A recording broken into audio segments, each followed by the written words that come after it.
All right, guys, welcome into the Alabama pregame show brought to you by Medical Properties Trust. I'm Simone Eli, joined by Michael Casagrande this morning. Happy New Year's Eve, happy Saturday morning, and college football for Alabama fans is finally back. Michael joining us live from New Orleans, the Superdome. I know you had to navigate up, like way up into the Superdome. It's like a straight shot down up there in the stadium. What has it been like game day so far?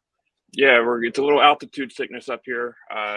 We have our own atmosphere. There's probably a cloud forming at a certain point up here on top of the 600 section of the Superdome. But yeah, it's always great getting to a college football game at 8:30 in the morning. Who couldn't get excited for this?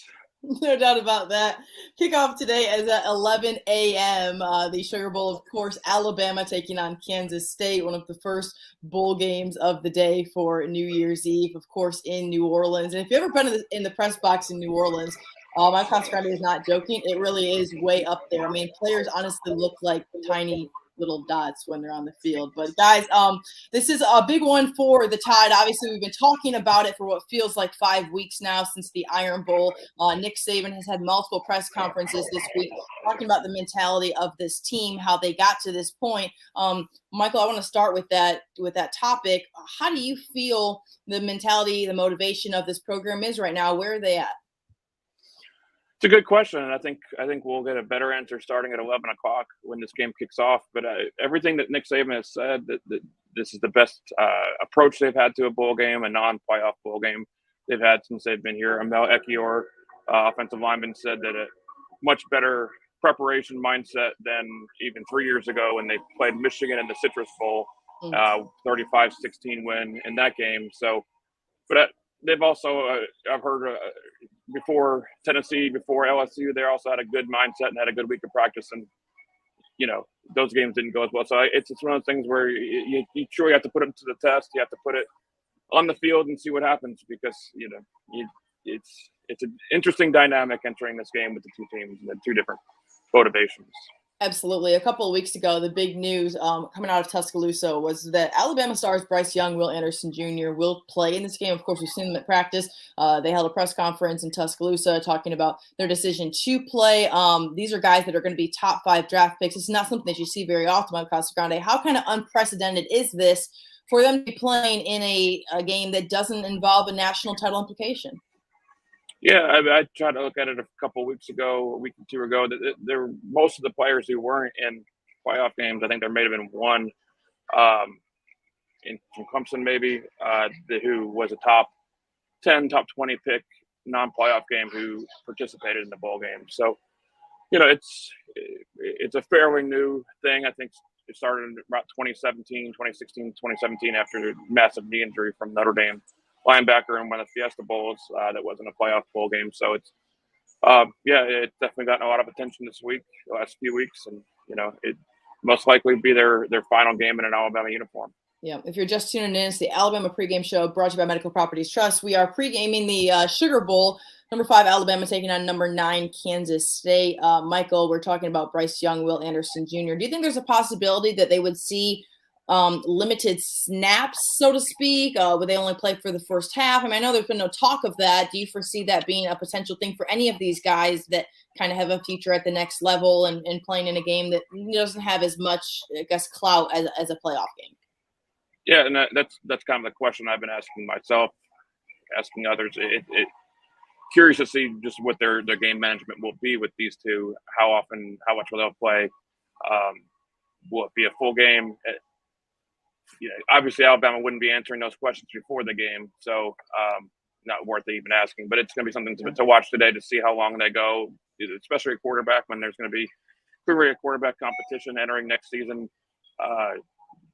Jalen Milroe has seen obviously some action started that A&M game. Ty Simpson hasn't seen as much true action, so curious to see how that is managed at a certain point. But yeah, it'll be probably the top dynamic for me to watch during this game.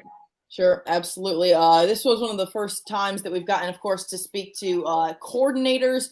Michael, we've had a lot of lead up. You've been in New Orleans for several days. What did you get out of the coordinator press conferences? It's just kind of like it's not normal for us to hear from Bill O'Brien or from Pete Golding, because we only hear from them like during media day to preview the season, and then when we get to the postseason. What did you get out of their press conferences today this week? You know, it's hard to say a whole lot. It's play pretty safe, pretty close to the vest most of the time with these things. Obviously, I asked Bill O'Brien, the clear elephant in the room all season has just been the criticism that he's received, and he didn't seem to be too tuned into it. Didn't know exactly why people would be criticizing. Clearly, it's a complex situation with offensive play calling. Anyone knows. Been around the game long enough that it's not as simple as it always seems. So a lot of his players were defending him. At the Oregon, he said he heard a lot of the criticism. Corey Brooks said, and people who were criticizing play calling, they said they don't know football. So I thought that was kind of an interesting, just been an overwhelming storyline all season, at least on the social media world that we live in. But yeah, I mean, Pete Golding, the future of both is clearly one that's been discussed and all this. And Bill O'Brien is in the second year of a 2-year contract, so see where that goes. Pete Golding is in the second year of a 3-year contract, so he was asked at the end of his thing if he plans to be at Alabama next year, and he said that he still has a contract, so he absolutely plans on being Alabama's defensive coordinator. All good stuff there from the coordinators. You've been in New Orleans for several days now leading up to this. There's been multiple events for these guys, whether it's some charity things, media things. What has the total experience been like so far there in terms of Alabama fans, Kansas State fans, and just the total New Orleans vibe?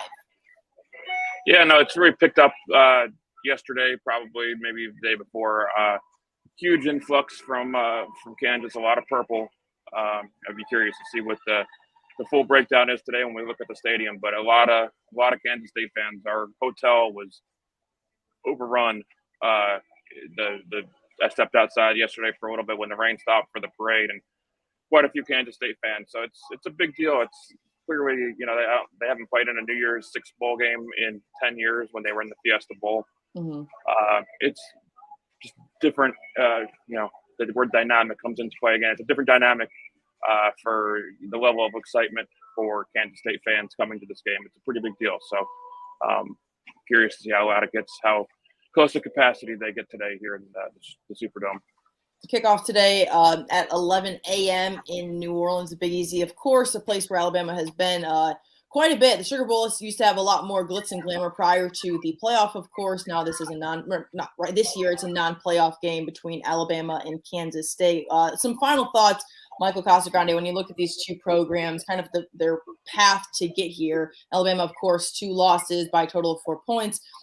Kansas State, 3 losses, but then go on to win the Big 12. Is Kansas State trending upward? Should the Alabama be concerned despite being about a touchdown favorite?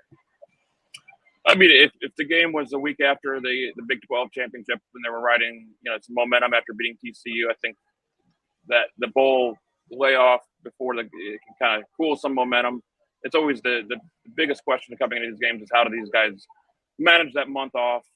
It's so abnormal, so outside of the normal range of a practice game, the rhythm of a season, and you see some teams come out completely unprepared physically. It's the conditioning can leave you pretty quickly. So yeah, I mean, all that. If it was right, a week after the beating TCU, might have more momentum for Kansas State. But there's a lot for them to prove in this game, and they keep hearing about how great Alabama is and how big of an opportunity this is. And they've never played Alabama in football, and this is an opportunity for them to prove themselves on a pretty big stage. Sure. Last thing I want to bring up, Michael, we're talking about it pre-show, is this Alabama recruiting class. Of course, the Tide at the top of the ranks for the 2023 season. Kansas State, I think, was 29th according to 247. They weren't really, kind of on the radar. These are kind of two teams that, listen, one of them has a tradition of winning and one of them has a tradition of not being as successful. And I think that's just, the way that it is at this point. But despite Alabama not being in the playoffs, it clearly did not hurt the recruiting game for Nick Saban and company. Yeah, no, number one class, pretty much complete. There might be here and there the early signing periods where we changed everything with the whole calendar for recruiting, but yeah, I think number 3 all time on that 24/7 sports list. Oh, Just star value, it's what actually happened in reality is can be different, but it's a pretty balanced group. Uh, 7 5 stars, I believe. So it's and several of them are here in New Orleans, are able to practice with the team on the bowl trip for the first time. So um, yeah, next year there's going to be a lot of new blood. It's going to be very interesting to see how a lot of important positions shake out next year. yes, it certainly will. But first, before we look ahead to next year, the Sugar Bowl kickoff at 11 a.m. at the Caesars Superdome in New Orleans. Michael Casagrande, of course, is there right now from the press box, very high up in the ranks there in the Superdome. Michael, enjoy your game day. We look forward to your coverage, of course, on social and on AL.com. Guys, thank you so much for tuning in to the Alabama pregame show, brought to you by Medical Properties Trust. For Michael Casagrande, I'm Simone Eli. Have a great day. Medical Properties Trust, at the very heart